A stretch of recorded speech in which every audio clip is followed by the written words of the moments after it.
we all need to fulfill our function. And maybe in the grand scheme of things, we're all just lonely. But so what? Welcome back to the Trading Desk. My name is Ebube, and this is the Popcorn for Dinner podcast, quite conspicuously not sponsored by FanDuel. Here on the Trading Desk, we delve deeper into the nuances of HBO's industry as a follow-up to the more immediate coverage by Bankley and Ayo that drops right here on the Popcorn for Dinner feed every Sunday night right after the industry episodes air. We are also going to be previewing the next episode and discussing not just what we know, but what we can expect. And today, we'll be continuing our exploration of the death and life of Henry Muck and seeing what it can tell us about the future. I think it's safe to say that a field trip episode is upon us. I'm not going to be preparing for this flight alone, though, as I'm joined by AJ, who is definitely not coming from the Norton Arms. AJ, how are we doing? I'm good. I feel like I have more compassion for Henry after this episode, but Wow. Anything is possible. Look at I'm that, kids. screaming. You can dream big. This is amazing. Importantly, though, joining myself and AJ today is an OG. Literally, Osehgale is here with us today. And as anyone who's ever listened to this podcast can attest, that can only be a good thing. So yeah, what's good, man? Yeah, man, I'm happy to be back with the people, I was having a little break in Africa, but I'm back. Wow, you and Whitney both. This is great. So I guess just immediately, how are you guys feeling right after that roller coaster of an episode that was episode 2? And where do you think we go from here? I can't lie. That might have been one of the best episodes of industry ever in terms of storytelling. Like, Just no cap. 10 out of 10. And Kitari King's performance was insane. Like, it was actually crazy. And to go off what AJ said, like, I have a lot more empathy for Henry Muck now. Because at first, like, when the episode starts out and he loses the election and he's tweaking, I'm just like, wow, another, spoiled man child crying because he doesn't get what he wants. Then they delve into the episode, the themes behind it and why he's actually crashing out and tweaking. And I'm like, you know what? Fair enough, man. It's fair. Fair enough. Like, this is a literal, like, biopsy of this guy's life and his death, quote unquote. And I was like, this is such, because I was talking to some of my other friends and they were like, what the fuck was that episode? They don't give a fuck about Henry Muck. And I'm like, I get that sentiment. They said the same thing about Rishi, right? I'm like, I get that sentiment, but this is cinema, bro. Like, what are we talking about here? Yeah. This is pure cinema. Like, are we joking? It's actually cinema. Great storytelling, like the performances, like, bro, like performances from Muck and Yasmin in this episode, like that was like real passion. Like, bro, that scene, I'm so happy that they shot that scene. Yeah, that argument scene. And it was in one take. Yep. I'm so happy they shot it one take in one room because like you could really feel the emotion behind it. Like, it was top tier stuff. So it's like, and it's so crazy because I remember when his dad first showed up and it's like, I didn't even realize that was his dad until the bar fight. And he says that thing about how you probably haven't felt that good in a while. And I'm like, wait, like, this is getting strange. Then it's now revealed that, he's actually having that's the point where it started to get strange. Stranger. Everything is relative.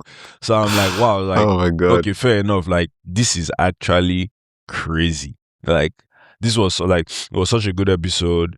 And again, it's like delving into the background of characters. I feel like that's something industry does really well because a lot of the times, like, we don't really know people's like deep motivations, right? It's really like surface level until they get these kind of like blockbuster episodes that we delve into, like what's actually making them fucked up. So I really enjoyed it. Man, it's crazy. Maybe it's because I watched Marty Supreme the night before this episode came out, but it felt like I was watching an A24 movie.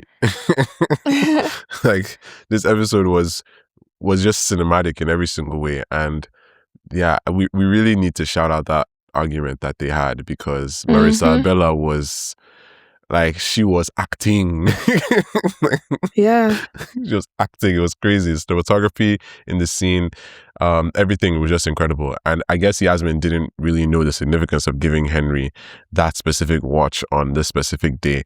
But it's clearly a testament to the fact that Henry is fighting things on his own. And, the Henry that we see in most of the series, I guess from the beginning of season 3 up until just before the end, is kind of like a mask he puts on to survive. Like, this guy believes he's headed straight for oblivion. Like, he says that he's searching for Elysium, but he's definitely caught in oblivion. And Yasmin points that out in the argument. And what happens next? Like, he's clearly scared of outliving his father. And now he has. So it's like, what are you going to do? Are you going to end your life? Or are you going to take it by the reins and make something of it? And I think he's trying to make something of it now. So I guess with that in mind, AJ, are you happy about being correct that he was going to get a certain offer? Like, it was a given, and I'm happy for him, but it's the way. Let's talk about Whitney. The camera loved Whitney in this episode. It really The camera did. loved Whitney because you just see him standing with so much aura. Even with the way the guy's aura farming at all times. At all times, bro. At all times.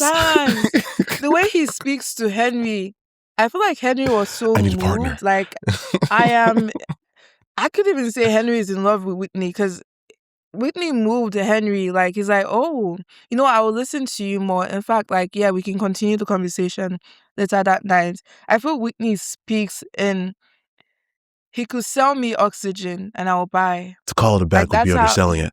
I'm building a BAM killer and I need a partner. I loved it so much and I'm happy for Henry.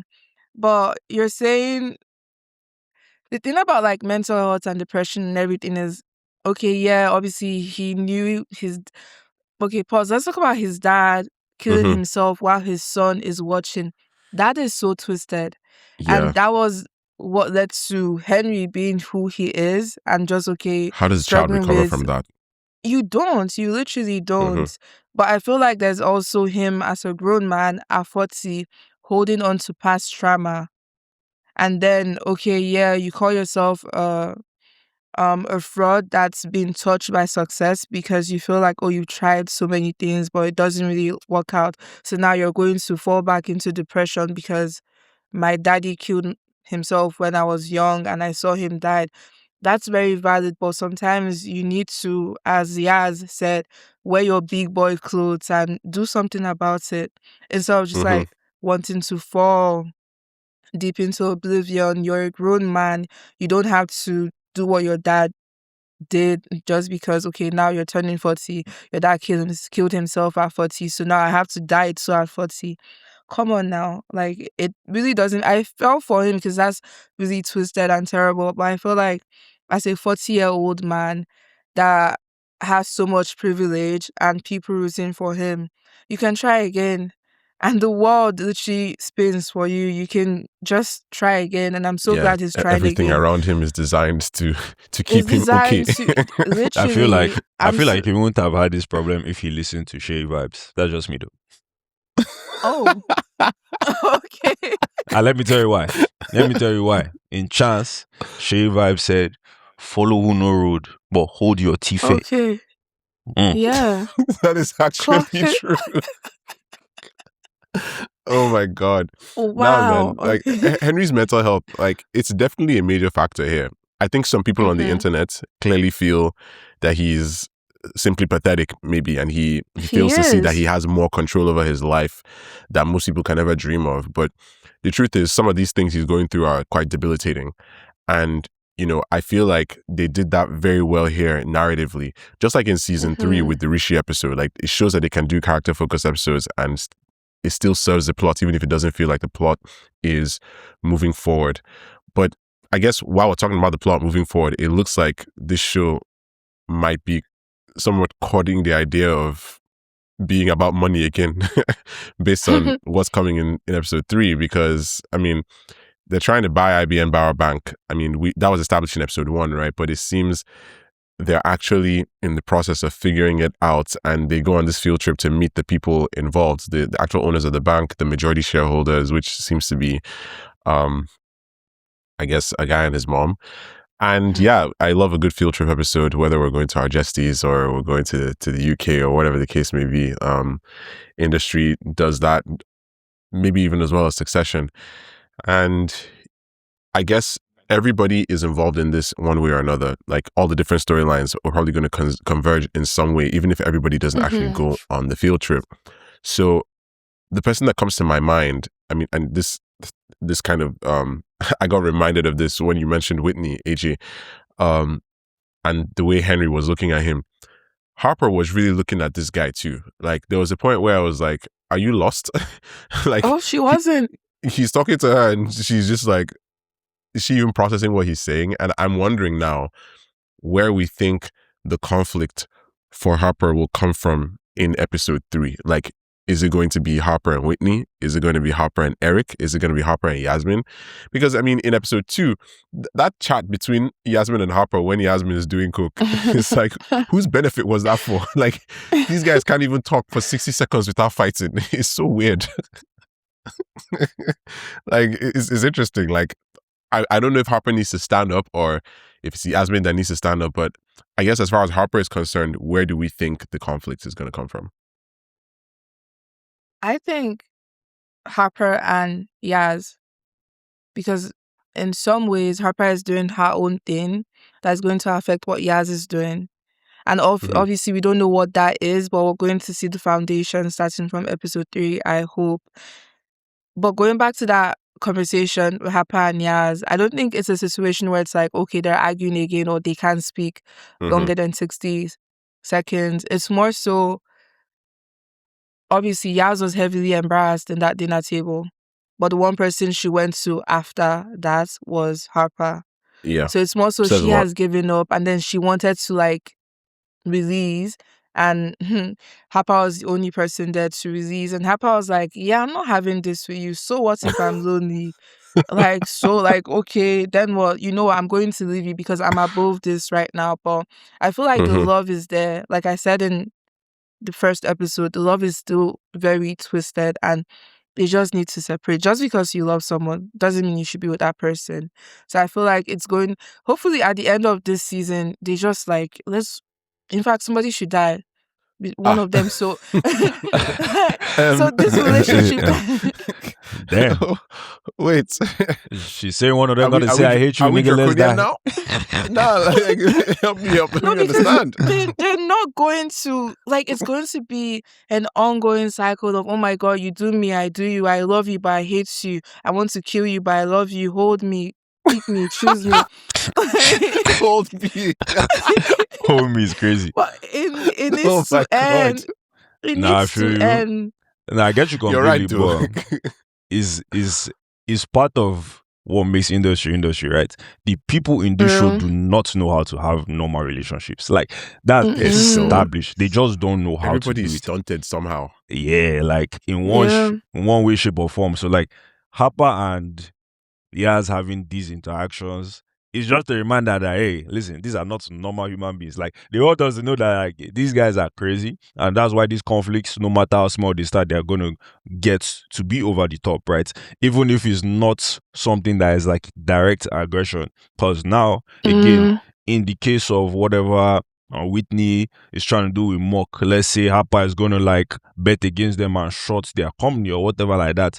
For Harper, that's just business. But Yasmin will be like, yo, why are you attacking my husband? Shit like that. And it's like at the end of the day, right, because because of the kind of relationship they have, they can't sit down and have those conversations and come to like a conclusion and be like, hey, I'm not attacking you. This is just business. Like, they're always going to get their emotions get in the way. They're always going to become toxic and the cycle continues. But guess what? I love it. I'm not afraid to say it. I love it. Okay, real. Locked in. Like, Harper, like, the simple fact of the matter is that, like, there's no good person in this show. Everybody's a villain. Like, my friends always talk about how if you watch industry, like, you know that Harper is a villain. I'm like, bro, there's no villains in this show. Everybody's bad, bro. But I love Harper, bro. Even if she's a villain, bro, I don't care. That's my baby. Okay, so who would you say is the most traditionally, like, centered morally in this show? Like, by traditional standard, who is the most morally okay? Does anyone even fit that description? Would they have been Robert before? It would probably have been Rob, but like, he's the closest to that center. The rest of those guys, they're on some crazy tangents, bro. Cannot lie. Okay, you know what? I would argue, to be fair, it's Yaz. But why like Yaz is a bit like, it's a bit okay, it's tilting, is because she's not very smart and she's a sports That's the rich problem. girl. Yeah, but She's a Story of sport her rich life. girl, but like her moral compass is like, it's not steady, but sometimes it's like it's shaking. It's See, shaking. But and- Harper's own is like, that's what I'm saying, and that's the point I'm making. Like, nobody's on the straight and narrow, right? Because even Yaz, like, bro, Yaz let her pops die last season. Like, do you get, like, fair enough, he was Lest we forget. he was a terrible guy. I'm not saying he ain't deserved to die. You feel me? Epstein would have loved that nigga, but like, you feel me? Like, he was a terrible dude. Like, but that's still, you feel me? Like, nobody's really like, the moral compasses to in be this show fair, are shaky as hell. how would she have saved that man? The boat was moving. Even if she threw trust me, something, She could have he asked would for the stay boat to be there. stopped. She could have asked for the boat to be. But Let's she not was even in get into shock. this. She was in This is- shock. That's the thing. This, That's I the thing, get she was that, in shock. I but don't this blame is her. like the Rose Titanic shit, bro. That how could Rose have saved Jack? Like, she could have done that shit. Like, let's be for real right now. You actually Wait, believe how? Rose could have saved Jack? How? Yeah. Wow, could have I both didn't know you were in floated that on camp. They would have both floated on that piece of wood, No. bro. Believe that. They would have both died. Believe that. Nah. They would have made it. But Oh my that's goodness. just an aside. Like, yes, Yasmin was in shock, fair and good, right? But it takes a few seconds to save a life. If she had let the boat that, hey, the guy funding this whole shit is overboard, they would have done something. Maybe. Yeah, man. I don't know. I feel like Yasmin is going through a lot because I mean, I know we said this is about the death and life of Henry Muck, but it might as well also be called the bonds of trauma, a la Yasmin, because there's just a whole list of things tormenting her in episode 2, continuing from the list of things that were tormenting her in season 3. You know, I don't know whether it's that from the fact that her husband is like a shell of himself to you've got a better mouth than your brother. Oh. Which that took was me out. crazy. I was not prepared. But you know, it's so funny when that scene happened because like I didn't even remember that was Yasmin's aunt at first. They said, and I'm just like, wait a minute, slow down, player. You telling me this guy was doing all this? And I'm like, you know what? Fair enough. I'm not surprised. Charles Hanani, man. What a guy.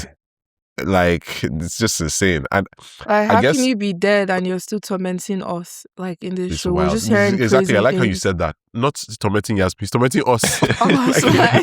What a guy. It's so crazy. And I wonder, right? How does Yasmin get her power back this season? In this coming episode, in episode 3, like, is it by supporting Henry or is it by trying to kind of be important herself? Because I do think Harper touches on an interesting note in episode 2. Yasmin is trying to get a certain kind of respect that she feels she's owed. She wants to be relevant somehow. Is that actually in the cards for her? Like, does she actually have a chance? I can't lie, she does not. She does not, because look how Henry is like, where are you gonna go? Exactly, crazy. Bro. These guys are rock bottom and he's still Yeah. asking questions like that. That just tells you something unfortunate about him and about their relationship. Yeah, and again, it's a thing of like, she doesn't belong there, bro. Like, even the servers in the mansion are talking about it. It's like, yeah, bro, Yeah. They this is cooked. Like, because they she's know. still proletariat despite everything. Yep. Like, she grew up Apparently. rich, but she's not She's not old money, money. baby. And it's She's funny not. because there's a certain legitimacy that the old money gives her and also gives Whitney because they're in England. Like, Whitney can't really do what he wants to do the way he wants to do it without the support that comes from having someone like Henry Muck attached to his venture. Yeah. Like, you can only go so far without that level of status and access. And Yes, he sir. knows that. And he knows that Henry Muck is the kind of guy he's going to be able to kind of mold to his will in an interesting way. I'm curious to see if Henry ends up standing up in a way. But you can clearly see it's more of a situation where it's like Whitney is literally like putting strings on Henry so Henry can be his puppets. But Henry is still pursuing, oh my God, I have to be great. Oh my God, I can succeed.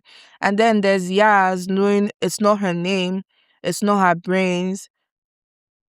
Unfortunately, I love women, but it's also not her beauty that will give her power back. So she's holding on to Henry. But the thing is that Henry isn't even holding on to himself, because Henry is like, Whitney is literally like trying to control Henry for Whitney's own selfish ambition, not because he sees Henry as someone that's going to be great or become something. Everyone is all so selfish, and I feel Yasmin is too ride or die, because we could even see it with the way she was with her dad. Because deep down, I knew she knew her dad was a demonic person. But that's my father. That's the first man in my life. That's what's paying the bills. That would have been a hard fight for her to have. With her dad? Yeah, like yeah, for sure. She knew all that, like you're saying. It's possible she knew, but then it's like she probably felt powerless to get in the way of it or even confront him. Yeah, only because her dad funded her life. She needed money to be who she wanted to be. So her dad she cut her off. Her mom clearly wasn't in her life. Like, that's a question I ask all the time on this show. In season 1 of the show, we knew Yasmin's mom and brother. Please, where are they? Genuinely, hiding, where are they? Probably hiding, so bro. crazy. Yeah. People so is looking for them. Like, Yas and Henry. Like, because he came back and he's calling your name. That was so romantic, by the way, but we'll get back to that. But there's blood on his clothes. There's blood on his hand. You hold his knuckle and you kiss it with the blood. That was so telling of the type of person she is. So I feel truly, truly she's going to ride with Henry till the end, because she feels the Muck name is the only avenue through which she can get power. But you don't have to be powerful to succeed. Like, honestly, you can just be a regular working class. Then she can be a TikTok influencer or something and she'll blow. But she wants power because that's how she grew up. My TikTok money not be Henry Muck money. Forget all that story. Money is the root to all evil, because you don't need to be that rich. Henry is freaking rich, but he's depressed and sad. He wants to kill himself. So what's the point of having all that money if you want to kill yourself? What they say, problem that party goes off. You won't use depression, kill yourself. Don't worry now. They go learn. But he was in a party though. Yeah, but there's context behind it. Though that was his 40-year-old. Like, that was his timeline for his life in his head. That's why it was so fucked up. Just imagine. That's pretty dark. Like, expecting that your life is going to end at a certain point, literally, because you feel like there's nothing more for you. That's pretty wild. Wild as hell. Honestly, like, even before we, like, as we get into talking about Henry Muck, I have to wonder if the purpose Yasmin is seeking and the function she wants to fulfill and this idea of her finding respect and having an impact could come from this child that Henry is asking for. Oh, whoa. Like, do we think that's actually going to happen? God forbid. I know you don't want them to have a child, did you? See, the thing is, on the one hand, is like, I know she knows it doesn't make sense, but at the same time, though, that cements the legacy, quote unquote. So it's like, it's a sticky one still. Like, I feel like it's being spoken into the plot. Exactly. It's literally being spoken into the plot. Like, so I feel like it either ends with one or two ways, right? Her actually getting pregnant, and it's, adding another layer of trauma because, industry love to do that. Or her getting pregnant and, she kind of gets what she wants in some way, but it's still left unfulfilled because then she knows, like you said, these material things ain't gonna fill the hole inside you. So, I mean, it could really go either way. I'm leaning towards more of, the tragedy because, industry, no happy endings. So we'll see how it goes. Wait, let's even talk about just like how that panned out. You were literally about to die. Someone was not trying to kill you. You wanted to kill yourself. Okay, by God's divine will, you didn't die. Then you go meet your wife. You literally, yesterday you wanted to kill yourself. The next thing that comes out from your mouth is, we should try for a baby. It's very erratic. Baby? Watch out! As his wife, she's probably like, excuse me, we just land? I mean, life is dynamic. You were just talking about vasectomy. So it's like, you should not be procreating because you know your genes. And you know the type of man society has made you to be. You want to raise a child? No, guys, we have to pray. We have to pray. Oh my goodness. No, but like, that's the thing though. Like, the fact that we can have these convictions, it's very clear that the performance is amazing. Like, Kit Harington is firmly post Thrones now. And I love it. It's beautiful to see. I mean, somehow he still manages to be brooding. But the truth is, Henry, like I said, he didn't know how to process the idea of outliving his father. And that extreme bout of self-destruction that was happening in this season of his life was a cry for help. It was a cry to fix his marriage. Yeah, there's so much that could come from Henry at this point. It's like, we know that deep down he needs to work with Whitney. But what would you say is the biggest reason for that? Purpose. New beginnings. Real. The show purpose, because it's like, again, like we already discussed, for him, this was the full stop on his life. Literally, this was it, like the last day ever.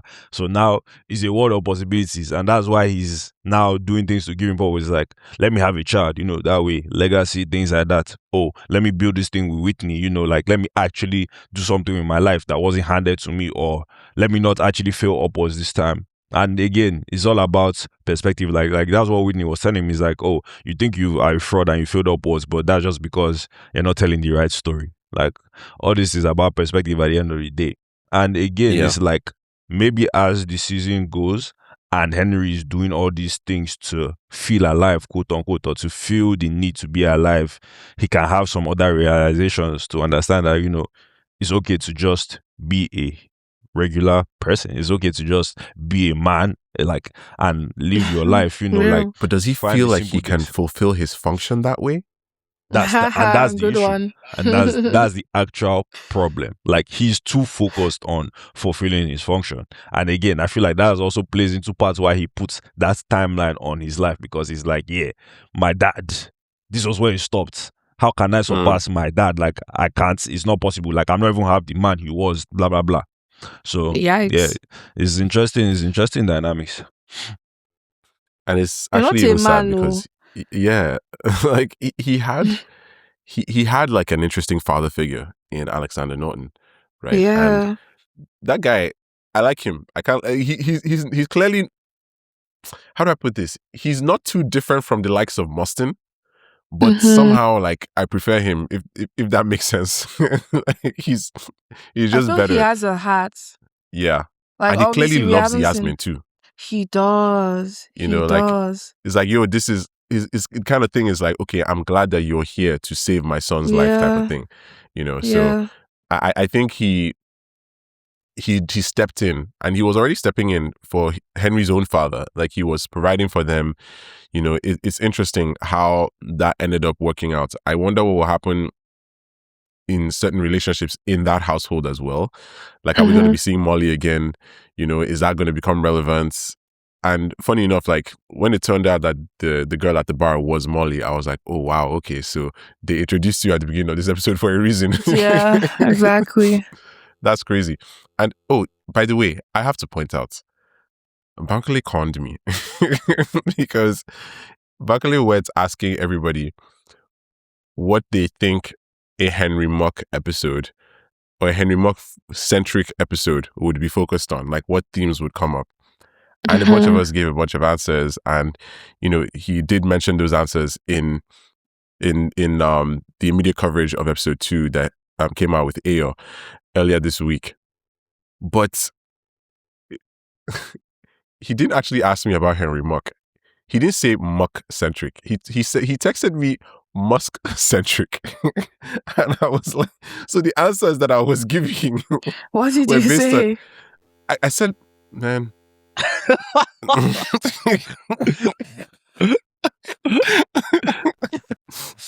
I said pretty much everything that you would think about regarding Elon Musk. Weaponized conservatives, like billionaires in governments, pronatalism, legacy obsessed, like just all these different things. And funny enough, some of these things came to sort of show their face in episode 2, but not in the way I would have thought for someone like Henry Muck. And I think it's a testament to the writing that a lot of it ended up being different from what most people would have expected from Henry Muck. I think a lot of people are empathizing with Henry Muck in a way that they didn't think was possible. there are people in the story, in fact, that probably like Henry Muck more now, or could be on a journey to liking him. And I think that's fun for the narrative. But this brings me to something I think is very important to talk about here. Haley.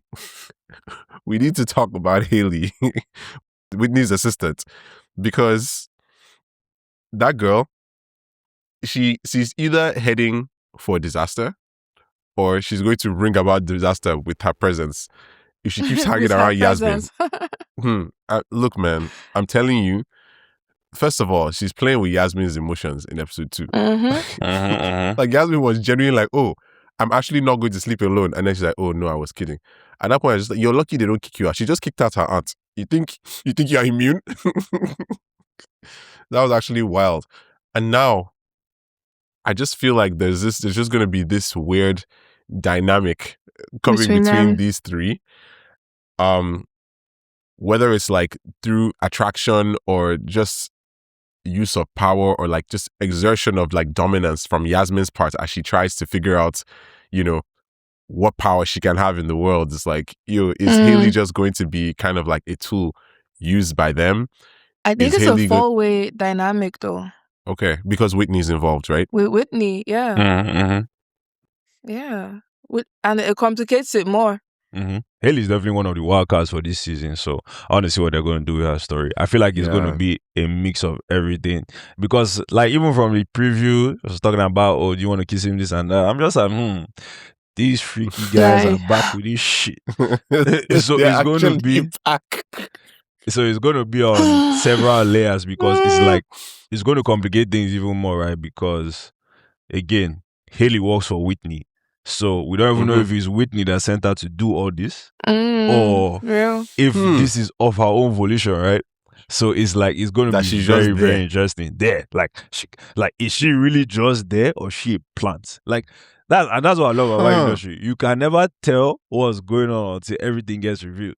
So it's like that's how, you know, at some point in the season they revealed that it was Whitney that sent her to do all this, to put strings into Yasmin as well, since he already has Muck on strings. So, we'll see.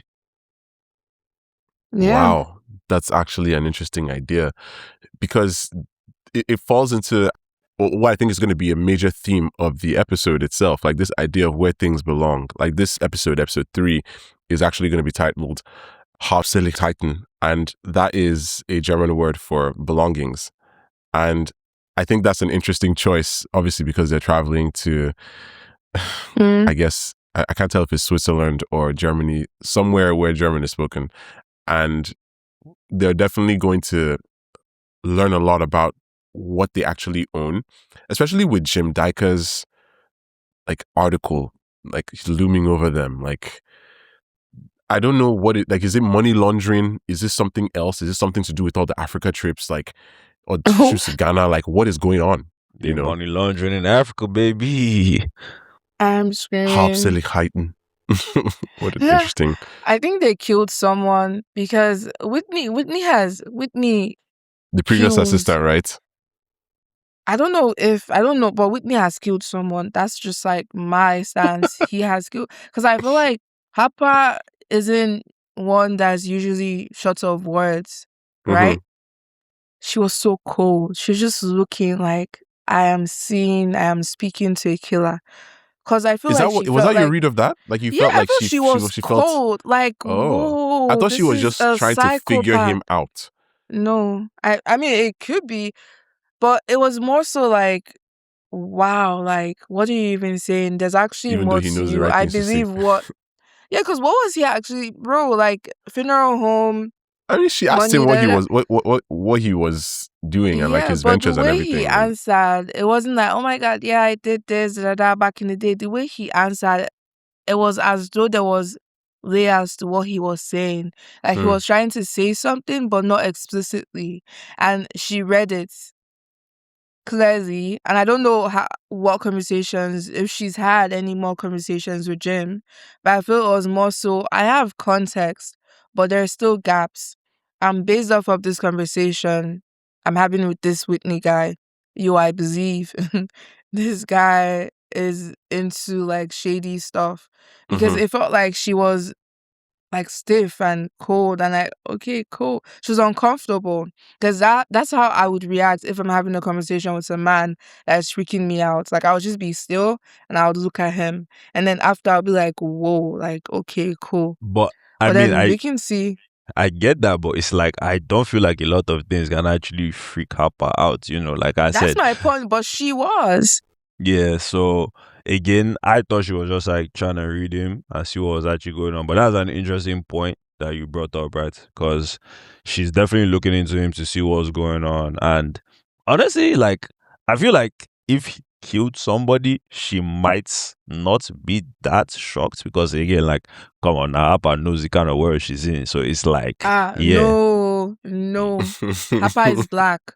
Let's roll it back. Yeah, She's black. She can play with money, but not lives. Yeah, no, Whoa. I get you, but again, at the end of the day, playing with money That's is playing hilarious. with lives. To be fair, like if I I'm mean, keeping it, yeah, but like, she can be messy, but not like not like, you know, like evil, like there's a darkness inside me. Whitney, fair ooh, enough. he embodies it.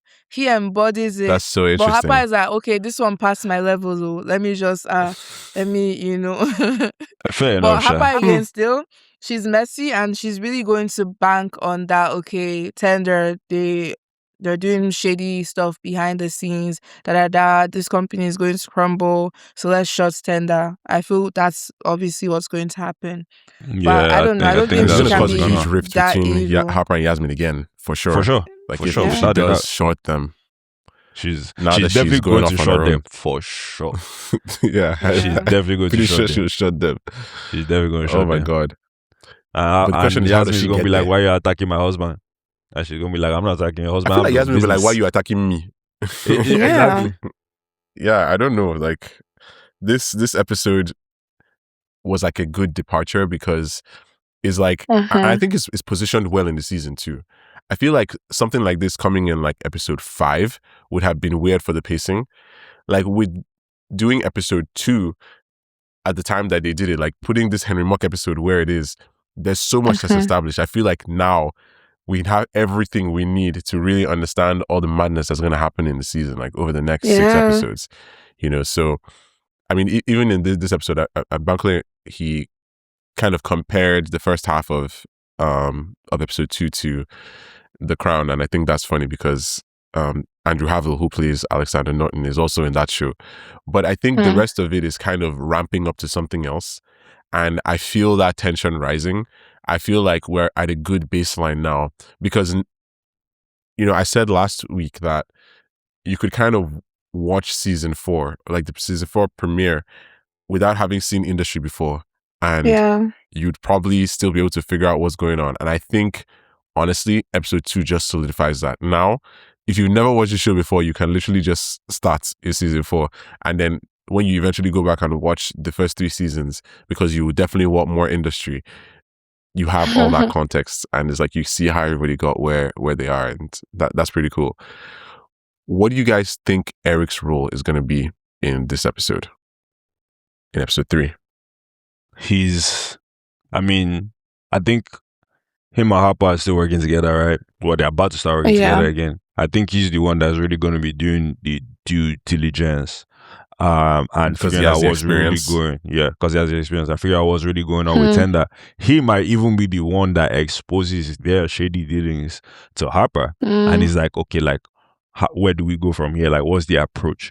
And that might also cause them to clash, like in the past, right? Because they always, for some reason, they kind of always have different ideas of how to move forward, and so that's also going to be very interesting because it's like, she literally brought Eric out of retirement because the simple truth of the matter is that, like, no matter how much ass Eric is getting, he loved the game too much, bro. He loved money too much. I mean, what's he going to be doing with the rest of his life? Golfing with Trump? Like, exactly. I would say, honestly, it's more so Eric saying, oh, I know this guy we can talk to. I know this person, like, you know, making those connections.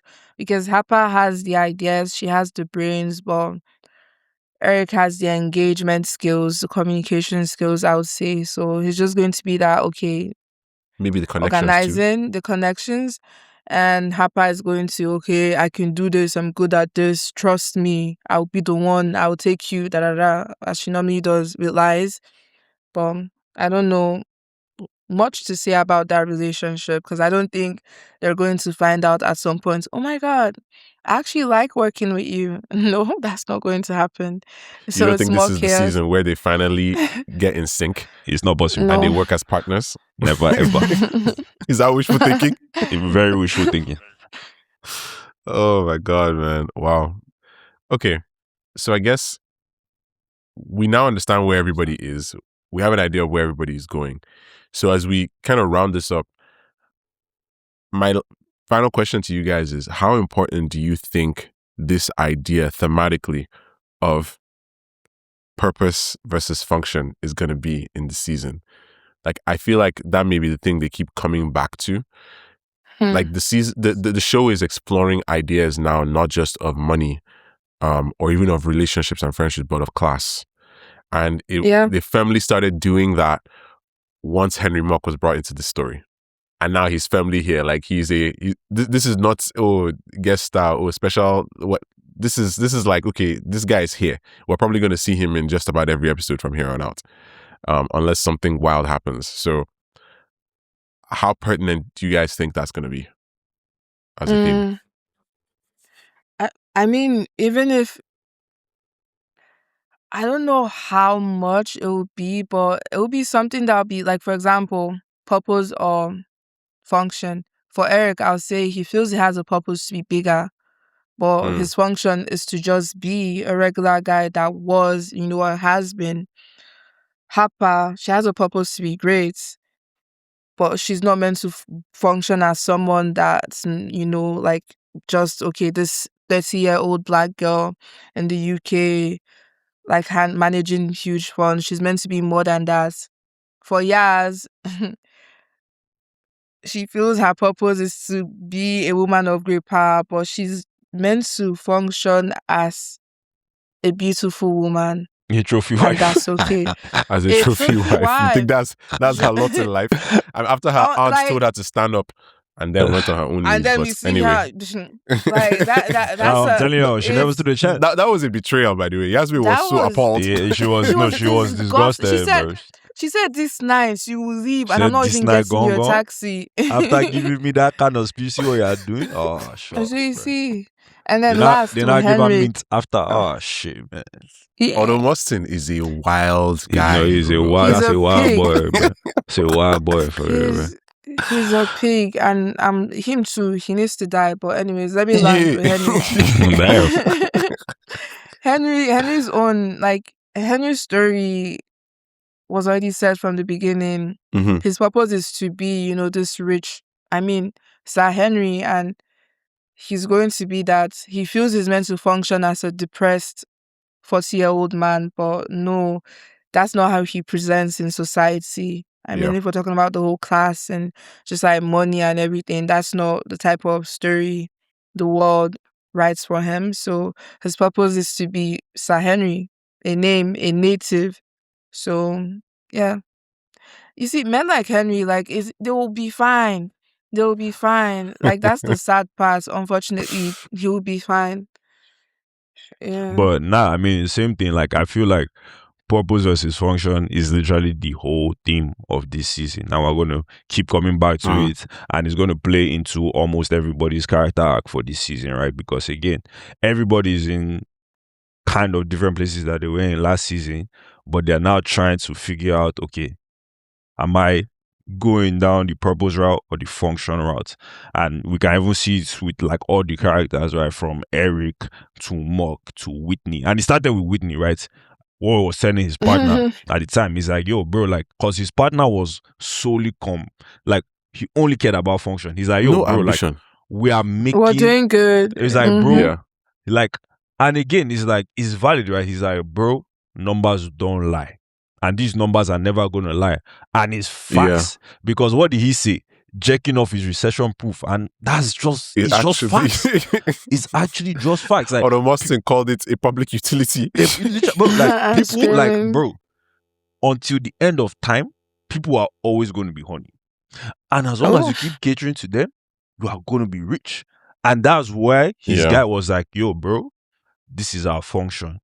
But Whitney's like, nah, bro, like, we need to move past function He's burdened to with glorious purpose. Exactly. Loki style. Literally. Whitney's like, my glorious purpose is for us to transition from this joke to, you know, an Real actual bank, like an actual functioning unit bank of society. killer. Bank killer. And Yeah. it's so funny that happened because, you know, it's a parallel of something that actually happened in real life. I can't remember what year it was, right? But basically the guys that like made OnlyFans, they were trying to like deviate from the They porn tried route. to pivot, yeah. Yeah, they tried to It was- pivot. But their investors are like, To- are you people fucking stupid? Like, what does that, what are you trying to pivot to? You are the most Yeah, liquid it company in was- this world. Like, what are you pivoting to? Can They we swung be for back it? so hard. It was just like it was like they had, it was as if they had a fever dream for just a moment in 2020. It's like, oh, we can be more than just a porn site. And everybody was like, are you And sure? everyone like, no, you can't. No, you can't. No, you cannot. So literally, like, it's literally basically the same thing, but obviously we don't know what the outcome is going to be in industry. Like in real life, though, that's always going to be the outcome, bro. You can't play with the money, bro. You can't. You cannot. But Yeah. again, since it's a show, we'll see if Whitney can actually, you know, succeed in this, his ambitions of becoming the bank killer or fulfilling that purpose of becoming the bank killer. And again, like I said, purpose versus function is the theme for this whole season. I agree. think it's going to play into every single character's arc in this season and even returning Yeah. characters, right? Because right now we just know Rob is in Cali, but hey, he might make an appearance. Who knows? Who Fingers knows? crossed. Save me, Rob. He'll now come back with all our like Scott McTominay, long hair, cardigan, Long hair. fresh. They play. Somewhere we don't go Cali. America will change this guy. Change you like mad. Amen. Wow. Yeah. There's definitely a lot to look forward to, and I can't wait. Like, this show is just a joy to watch. It's actually a joy. I've been saying this recently, and I'm glad that I can still say it because it means that we're getting more of it. Shows that respect our intelligence. It's like the shows shows that want to give you good stories.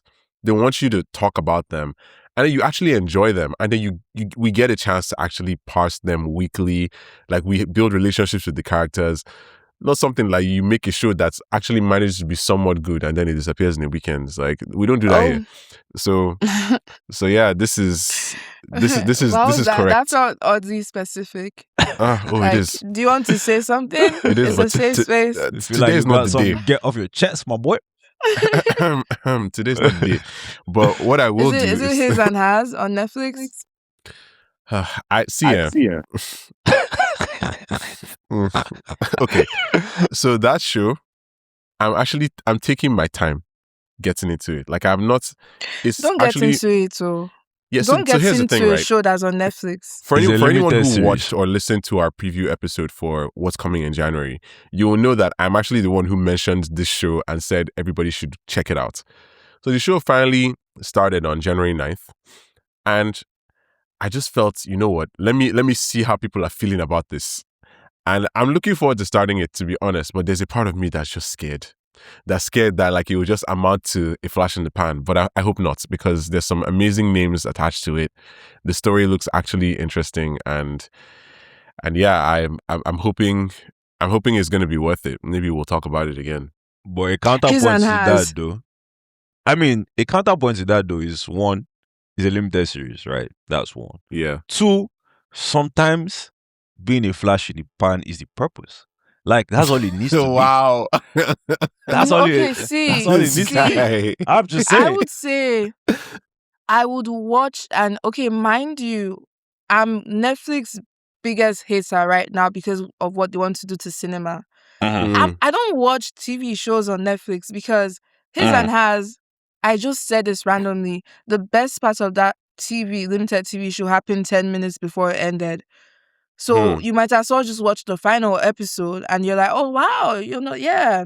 Dang. Great plot twist. But then it's like you're not holding me throughout the whole show. So like, yes, you're limited, but why are you slow burning me to the point of boredom where I'm just exhausted? And then at the end of the show, you're like, oh my god, but here, take. just for a little Yeah, thrill. it doesn't No, have to that's be not how that you way. do TV. No. It doesn't have to be But that you way. know, HBO would never do me dirty like that. They Never. won't. They You know what? wouldn't. So it's like Fair enough. you wouldn't find me on Netflix. It's because their shows are written to actually allow for this kind of cognition. Like Netflix shows at this point, I don't know if people know, but the producers actually talk to the people making the shows, like the execs. They talk to the people making the shows and movies, and they're like, oh, you have to restate the plot multiple times. Multiple times. Like yeah. Netflix shows now are made to cater to people who aren't actually watching, who are on their phones. Are not paying attention. Yeah. Yep. And I'm just like, wow, man, this is the world we're living in. Capitalism just wins like that. Like, No. this is not like, it's like, oh, The we death have a of media cinema. literacy crisis. Instead of trying to solve the media literacy crisis, we're just going to like downgrade media.